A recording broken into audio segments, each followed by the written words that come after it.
महाराष्ट्रातील number 1 TV channel आवाज TV, आवाज आपल्या सर्वांचा।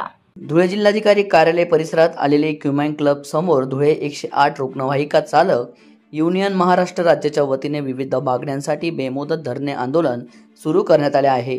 या आंदोलन अल्पवेतन कामाच्या वाढीव तासामुळे होणारा त्रास, रुग्णवाहिकांची खराब अवस्था आणि सेवेत असलेल्या चालकांना मिळणाऱ्या अपुऱ्या सुविधा यावरून करण्यात येत आहे। 108 रुग्णवाहिका चालक गेल्या अनेक वर्षापासून आपत्कालीन सेवा देत असूनही त्यांच्या समस्या कायम आहेत। 13 मे रोजी मुंबईतील आझाद मैदानात मोठे आंदोलन करून सरकारकडे निवेदन देण्यात आले होते। त्यावेळी सकारात्मक आश्वासन देण्यात आले होते, मात्र अद्याप कोणतेही ठोस निर्णय घेण्यात आलेला नाही। पुरवठादाराकडेच वारंवार निवेदन दिल्यानंतरही कोणतीही कारवाई झाली नाही। त्यामुळे संतप्त झालेल्या चालकांनी आता बेमुदत धरणे आंदोलन सुरू केले आहे। 1 जुलैपासून राज्यभर काम बंद आंदोलन करण्याचा इशाराही देण्यात आला आहे। शासन आणि सेवा पुरवठादार आणि तातडीने बैठक घेऊन मागण्यांवर निर्णय घ्यावा, अन्यथा ग्रामीण भागातील रुग्णसेवा ठप्प होण्याची शक्यता आहे।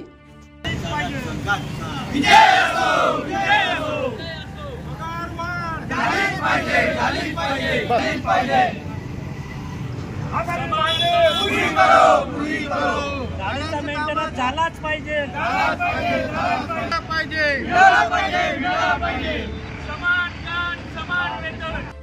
2014 ते 2025 पर्यंत 108 ॲम्ब्युलन्सवरती कार्यरत असून आमच्या प्रमुख मागणी आमचा पगार, अल्पसा पगार भेटतो आम्हाला, तरी आमचं समान वेतन आणि समान काम भेटलं पाहिजे।